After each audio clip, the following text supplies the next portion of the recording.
আরে আমাদের নবী কি শোনায়, আরে আমাদের নবী কি বলে। উমর বললেন, ভাই আবু বকর, ও ভাই আবু বকর, আমার মনে হয় নবী হয়তো আর আমাদের কাছে দান থাকবে না, নবী হয়তো আমাদের কাছ থেকে বিদায় নিয়ে চলে যাবে। আবু বকর বললেন, ইয়া রাসূলুল্লাহ, ইয়া হাবিবাল্লাহ, ইয়া হাবিবাল্লাহ, হুজুর আপনি তো সারা জীবন আমাদের দিয়ে গেছেন, হুজুর সারা জীবন আমাদের দিয়ে গেছেন, হুজুর আমরা আপনার কাছে ঋণী হয়েছি। জোরে সোরে বলুন সুবহানাল্লাহ। নবী যে আমি যদি তোমাদের কাছে কোনো ঋণ হয়ে থাকি, তোমরা আমাকে বলো আমি নবী দুনিয়া থেকে তোমাদের ঋণটা পরিশোধ করে দুনিয়া থেকে বিদায় নেব। জোরে বলুন না সুবহানাল্লাহ। সমস্ত সাহাবায়ে কেরামদের ভিতরে একটা কান্নার রোল পড়ে গেল মদিনা মসজিদের ভিতরে, মদিনা মসজিদে নববীর ভিতরে কান্নার রোল পড়ে গেল। নবী পাক তো আমাদের সারা জীবন দিয়ে গেছে, আমরা তো নবীর কাছ থেকে কিছু। একটা কথা ভালো করে বলছি, আল্লামা পীর সাইফুদ্দিন সিদ্দিকী রাহমাতুল্লাহ আলাইহি যখন ইন্তেকাল করে, আপনারা জানাজা গিয়েছিলেন কেউ? জানাজা মাইয়িতকে সামনে রেখে পীর আল্লামা ইমরানউদ্দিন সিদ্দিকী বলেছিল, আমার আব্বা যদি তোমাদের কাছে কিছু ঋণ করে থাকে তোমরা আমাকে বলো, আমি তোমাদের ঋণটা শোধ করে দেব।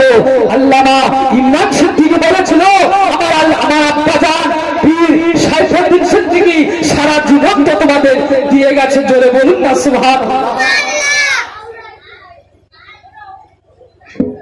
মদিনা মসজিদে নববী শরীফে কান্নার রোল পড়ে গেল। ইয়া রাসূলুল্লাহ, ইয়া হাবিবাল্লাহ, আপনি হয়তো আর আমাদের মাঝে থাকবেন না, হুজুর আপনি আগে ছাড়া আমরা কি নিয়ে থাকবো। বাড়িতে যখন যায়, কষ্ট যখন হয়, আপনার চাঁদ মুখখানা দিকে দাঁড়ায়, আমাদের কলিজাটা জনমের মতো ঠান্ডা হয়ে যায়। জোরে বলুন সুবহানাল্লাহ। আবু বকর হুজুর কাঁদে, উসমান গনি কাঁদে, হযরত আলী কাঁদে। এই সাহাবাদের মধ্যে থেকে একজন সাহাবার নাম হলেন সাদ বিন আবি ওয়াক্কাস রাদিয়াল্লাহু তাআলা আনহু, বললেন, ইয়া রাসূলুল্লাহ, ইয়া হাবিবাল্লাহ, হুজুর আপনার কাছে আমি একটা ঋণ পাই। আল্লাহ নবী বললেন, সাদ বিন আবি ওয়াক্কাস, ও বাবা সাদ, আমি নবী, আমার কাছে এসো, কি ঋণ পাবে বলো, আমার কাছে কি অর্থ সম্পদ পাবে বলো, আমি নবী তোমাদের ঋণটা দুনিয়ায় থেকে আদায় করে দিতে চাই। জোরে বলুন সুবহানাল্লাহ। এই সাহাবাদের মধ্যে থেকে সাদ বিন আবি ওয়াক্কাস রাদিয়াল্লাহু তাআলা আনহু বললেন, ইয়া রাসূলুল্লাহ, ইয়া হাবিবাল্লাহ, হুজুর আমি একটা ঋণ পাবো। সমস্ত সাহাবায়ে কেরামদের মুখটা লাল হয়ে গেছে। সাদ ইবনে আবি ওয়াক্কাস বলে, কেউ বলতে পারলো না আমরা নবীর কাছে পাবো। সমস্ত সাহাবায়ে কেরামদের মুখটা লাল হয়ে গেছে। হযরত ওমর বললেন, ভাই সাদ ইবনে আবি ওয়াক্কাস, তুমি কি নবীর কাছে ঋণ পাবে? বলে বলে বলে বলে। হযরত সাদ ইবনে আবি ওয়াক্কাস রাদিয়াল্লাহু তাআলা আনহু বলেছিলেন, ইয়া রাসূলুল্লাহ, ইয়া হাবিবাল্লাহ, হুজুর কোন একটা যুদ্ধের ময়দানে, কোন একটা যুদ্ধের ময়দানে আপনি ঘোড়ার পিঠে সওয়ার ছিলেন, আমি আপনার পিছনে ঘোড়ার পিঠে সওয়ার ছিলাম, আপনি কাফেরদের দিকে লক্ষ্য করে আপনার হাতে চাবুক ঘোড়া ছিল, চাবুক ঘোরাতে ঘোরাতে আপনার হাতে চাবুক এসে আমি সাদ ইবনে আবি ওয়াক্কাস আমার পিঠে লেগেছে। ইয়া রাসূলুল্লাহ, ইয়া হাবিবাল্লাহ, আজ পর্যন্ত তার জ্বালা যন্ত্রণা আমি সাদ ইবনে আবি ওয়াক্কাস সহ্য করতে পারি না। সাদ ইবনে আবি ওয়াক্কাস, ইয়া রাসূলুল্লাহ, ইয়া হাবিবাল্লাহ, হুজুর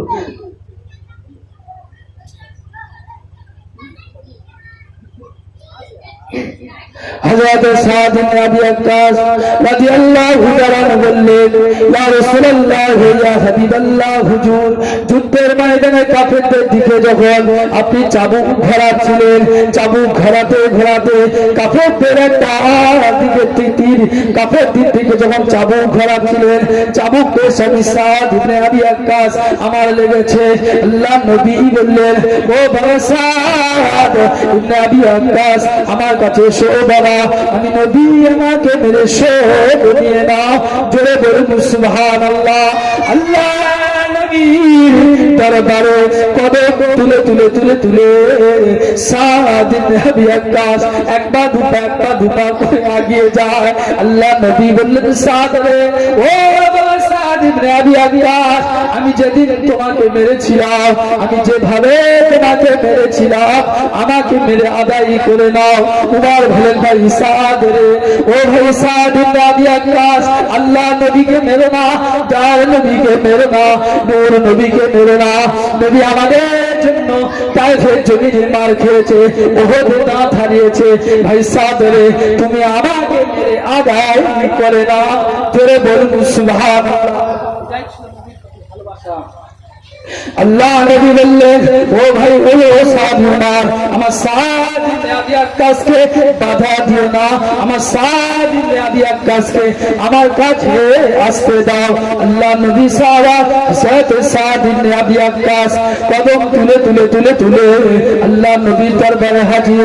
আল্লাহ নবী বললেন, বাবা সাদ রে, তুমি আমার পিঠে চাবুক মেরে আদায় করে দাও। সাদ ইবনে আবি ওয়াক্কাস আল্লাহ নবীকে মারবে। আল্লাহ নবীকে বললেন, ইয়া রাসূলুল্লাহ, হে ইয়া হাবিবাল্লাহ, হুজুর, আপনি যেদিন আমাকে চাবুক মেরেছিলেন, আপনি যেদিন আমাকে চাবুক মেরেছিলেন, আমার পিঠেতে কোনো জামা ছিল না, আমার পিঠেতে কোনো জুব্বা ছিল না। ইয়া রাসূলুল্লাহ, ইয়া হাবিবাল্লাহ, হুজুর, আপনার পিঠ থেকে চাবুক জুব্বাটা তুলুন, আমি আপনাকে খালি গায়ে মারবো। আল্লাহ নবী নিজের জুব্বা খানা তুললেন। সাদ ইবনে আবি ওয়াক্কাস তুলে তুলে আল্লাহর নবী মোহরে নবুয়াতে একটা চুমা দিয়ে দিলেন। জোরে বলুন সুবহানাল্লাহ।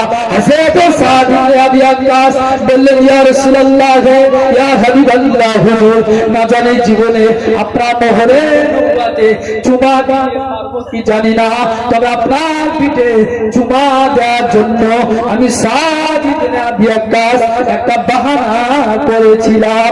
জোরে সরে বলুন সুবহানাল্লাহ। একটা দরুদ আল্লাহুম্মা সাল্লি আলা সাইয়্যিদিনা। সংক্ষিপ্ত আলোচনা।